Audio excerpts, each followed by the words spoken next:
with Chief Meteorologist Eric Finkenbinder. I was just talking with Kayla, and I believe we'll have some more information on about it too, but we've got a half marathon and a half marathon this morning.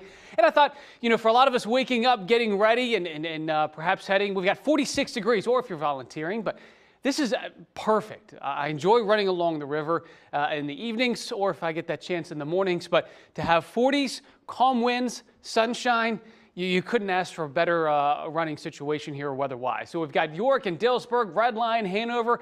I've been keeping an eye because on my way to work, I had some fog in parts of Perry County. So I think it's patchy valley fog, just something to watch for. Overall, things are pretty quiet this morning, but it is going to be completely different this week compared to what we've experienced for most of this month, and I will explain. So 40s from Williamsburg to York, Camp Hill, Cedar Cliff.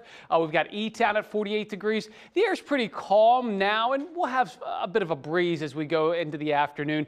As we start to see the line of showers and storms moving out of here, we do actually have, you can kind of see a little bit of a pinwheel there. We've got another front that's going to be arriving a little bit later on. We'll talk about that in just a moment. But first, let's get caught up. So we did have some stronger storms, parts of Lebanon, Lancaster counties particularly. But when we're looking at just rainfall, it seems York County, we were able to get it into Dauphin. That's where we're getting closer to 1 inch or over 1 inch reports. Western Lancaster, you can see parts of western Lebanon County too.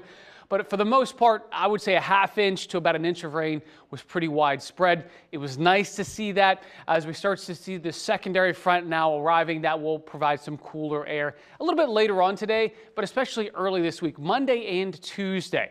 So just to show you what happens, we start off with sun, and this is going to happen the next couple of days. Then we get that cooler air, a little bit of a breeze, clouds bubble up. So I'm just going to show that again. We move into tonight, we clear out. And then, as we move into the afternoon, the clouds bubble up.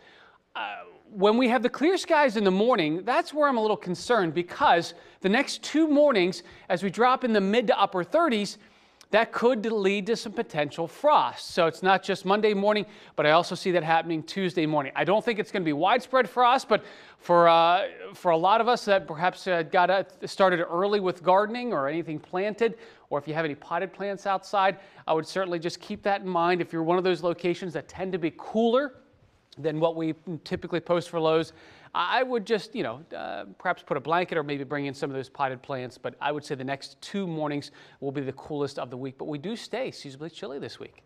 Wow, it's actually like spring.